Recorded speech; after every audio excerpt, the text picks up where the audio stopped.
Hoje em dia, quando a gente pensa em depressão, por exemplo, todo mundo pensa que é uma doença do cérebro. Tá faltando neurotransmissor, né? Serotonina. Sim. Isso não é assim.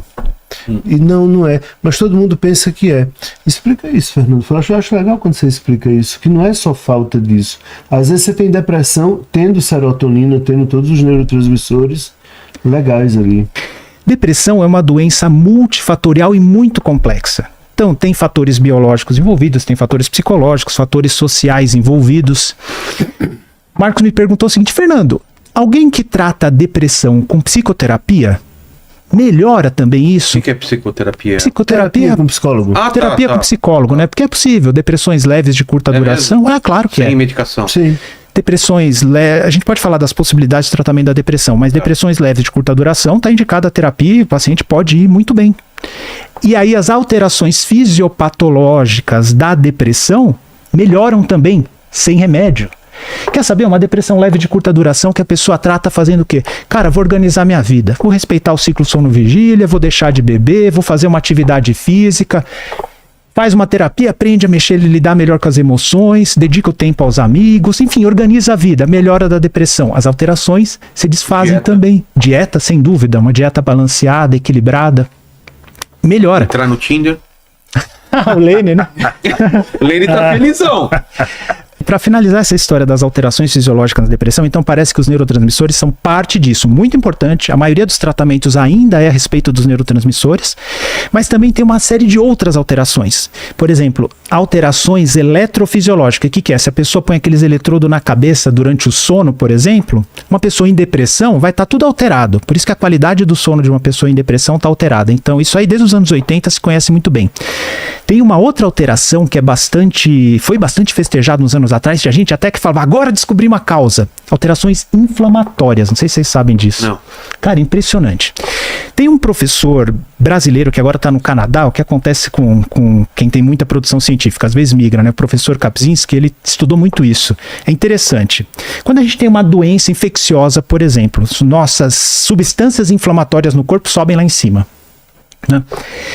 E quando a gente tem um episódio de humor, seja depressão ou seja no transtorno bipolar, essas substâncias inflamatórias sobem também. Não tanto quando a gente tem infecção, mas elas sobem também. Então, olha só, essas alterações inflamatórias também fazem parte da fisiopatologia da depressão. Entre elas está o aumento do cortisol, que é o hormônio do estresse. Também faz parte da fisiopatologia da depressão. Então, depressão, eu falo assim, tem gente que fala depressão é uma doença da mente. Eu falo, tá errado. Depressão é uma doença do cérebro, que foi aquela conversa nossa. Tá meio certo. Parcialmente isso. Parcialmente certo, né? Depressão é uma doença multissistêmica e muito complexa. Inclusive, esses mediadores inflamatórios aumentados aumentam o risco de uma série de outras doenças. Aumenta o risco de infarto, por exemplo. Aumenta o risco de doenças, síndromes dolorosas. Isso é muito comum no paciente em depressão. Fala, lombalgia piorou, cefaleia, por exemplo, aquela cefaleia que sente aperto aqui. Eu tive cefaleia por causa de antidepressivo. E aí é outra coisa. Aí é o efeito colateral do antidepressivo que pode dar cefaleia, né?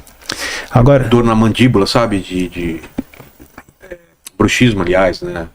Aí também pode ser uma... aí entra nos efeitos colaterais dos antidepressivos. Pode até falar disso também, porque os primeiros antidepressivos, eles tinham muitos efeitos colaterais. Ah, é? Porque assim, né?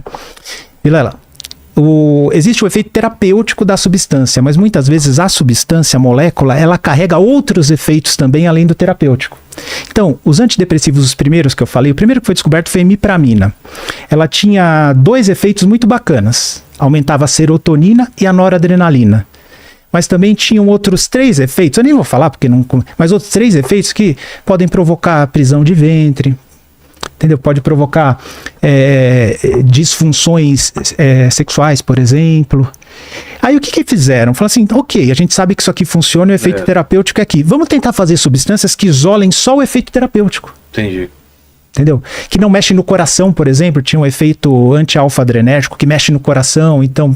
Uma pessoa que tem problema cardíaco podia ter problema. Aí o que fizeram? Tentaram tirar da molécula os efeitos colaterais e manter os efeitos terapêuticos.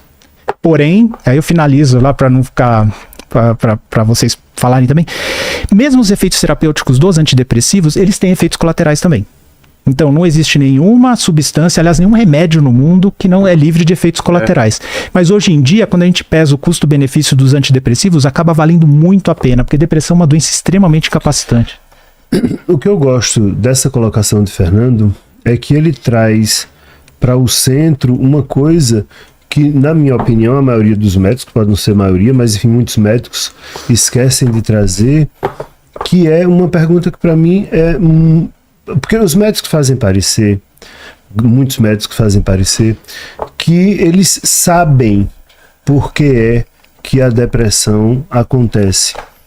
E para mim a pergunta que fica com tudo isso que o Fernando está dizendo é assim: quem é que deprime?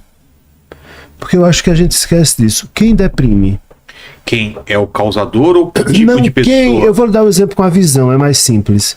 O olho da gente é uma lente, certo? Como uma lente de uma câmera. Certo. A luz entra pelo meu olho, isso é transformado em impulso elétrico, vai para os meus neurônios e os neurônios transformam isso em imagem. Concorda? Ok. Mas o meu olho não vê. Ele é uma lente. Tá. E os meus neurônios também não veem, eles transformam isso. Quem vê? Existe uma subjetividade de um eu.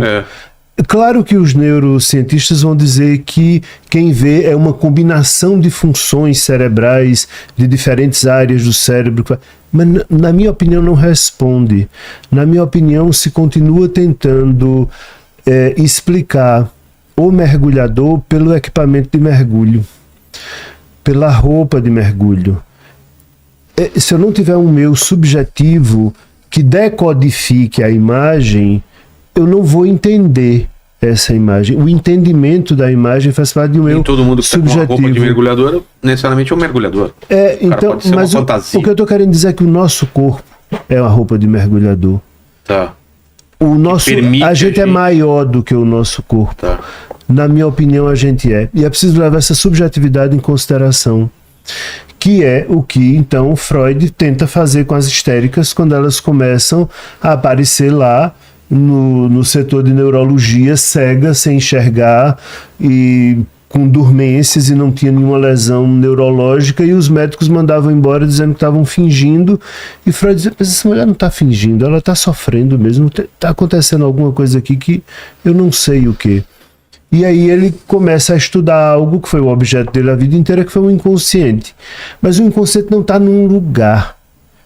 E não tem um lugar onde se possa colocar o inconsciente. Fisicamente? Fisicamente, não se tem esse lugar. A representação melhor para o inconsciente, se a gente fosse usar uma representação moderna, está na nuvem. Onde está a nuvem? Né? Está na nuvem. Foi para a nuvem o negócio, agora onde está a nuvem? É tão difícil, né? Então, pois é, porque a gente tem um pouco essa mania, essa limitação, né? Essa limitação, porque eu acho que quando a gente fala de ciências humanas, a gente não pode tentar levar as ciências humanas para sobrepor com a linguagem das ciências naturais. Não dá para fazer essa sobreposição. Eu preciso de um outro jogo de linguagem. Você quer dizer que não dá para fazer equivalência, né? Não dá. Eu também acho. Eu preciso acho que a gente precisa de um outro jogo de linguagem. Por exemplo, uma questão que muitas pessoas deprimidas ou na vida se colocam mesmo é: para que serve a vida? Né? Aquela pergunta: qual é o sentido da vida? Qual é o sentido? Para que serve esse 42, negócio aqui? Né? Então. Não é no Mochileiro das Galáxias, não é? Qual é o sentido da vida? 42. Isso. Então, assim, a rigor, se você quiser pensar, não tem sentido nenhum. A gente nasce, faz o que dá para fazer e morre e ponto final, né? E é isso. Se você quiser dar um sentido religioso a isso, mas ainda assim, quem dá sentido religioso não consegue, muitas vezes, se satisfazer com isso. E eu entendi há algum tempo que o erro está na pergunta. A perguntar qual é o sentido da vida, para que serve a vida, é usar a linguagem utilitarista que a gente usa para tudo. Então, para que serve este copo? Para que serve este microfone? E aí a gente pega essa mesma linguagem e utiliza para uma coisa que a gente precisa de um outro jogo de linguagem. Então, eu não acho que o sentido da vida se resolve com esta linguagem. Para mim, a linguagem que dá resposta a isso é a linguagem do infantil. Como assim? Uma criança, ela pega 2 bonequinhos, 2 pedaços de plástico, e ela começa a brincar, bota eles para brincar, para falar. Ela não se pergunta, para que serve brincar? Ela brinca. Para que serve eu estar botando esses 2 pedaços de plástico para conversar? Ela bota. Para que serve eu estar fazendo dessa pedra um carrinho? Essa pergunta não é posta, a criança não coloca. A linguagem da criança é outra. É a linguagem do viver por viver. Um momento. O viver o momento. E até que chega uma hora que a mãe diz, acabou a brincadeira, vamos, entra. E ela entra, ela não se pergunta porque acabou a brincadeira. Pronto. Talvez a resposta, o erro esteja na pergunta. Não é por quê, para que viver. Vamos brincar a vida? É só brincar. E vamos brincar com qualidade. E um dia vão chamar a gente para... Um dia vão chamar, a brincadeira acabou, tá? Mas é tão boa essa brincadeira. Mas não vai mais brincar. E no final ela nem tá mais tão boa. Porque a roupa de mergulhador começou a ficar velha e aí já não tá mais já não tá nem tão boa mais a brincadeira. Às vezes tem umas pessoas muito velhinhas assim, que elas realmente estão cansadas da vida, né? Eu nunca imaginei isso, mas você vê que a pessoa, não, pra mim... Tem muita gente lutando, né, pra ficar vivo, mas tem gente que realmente fala, cara, eu vivi, foi legal e tá na hora de ir, porque os amigos já não estão vivos, já não tem, né, vai perdendo esses vínculos, né? Vilela, pra mim a vida é como uma música, tem que acabar. Uma música que não acabe se torna insuportável. Você não suporta mais a música. Então, eu acho que a gente precisa começar a voltar a olhar mais pro ser humano. Mas essa é uma pergunta que sempre eu me fiz, e se eu começo a pensar muito, dá uma tristeza. Essa coisa do, pra quê? O que adianta eu fazer qualquer coisa? Eu sei que é besteira, Marco, eu sei. Mas o que adianta eu fazer qualquer coisa se eu vou morrer? Se daqui a 200 anos tanto faz? O que eu sou diante de tanta imensidão? Por que a gente faz o que faz? Eu sei, eu faço essa pergunta sem ter resposta. Mas eu acho que desde o começo da humanidade, tava os caras lá desenhando na caverna, querendo falar, eu tô aqui, ó, eu passei por aqui. É uma pressão da gente de tentar fazer alguma diferença, de falar, eu tive aqui, que é... Mas a gente não faz diferença e tudo não faz. Bem. E eu me sinto muito feliz com isso, que inclusive. Bom, porque eu não me sinto. Pois você devia se sentir, sabe por quê, Vilela? Saber que quando eu morrer não fará a menor diferença para o mundo, isso me dá uma tranquilidade. Eu iria detestar achar que o mundo iria mudar alguma coisa porque eu morri.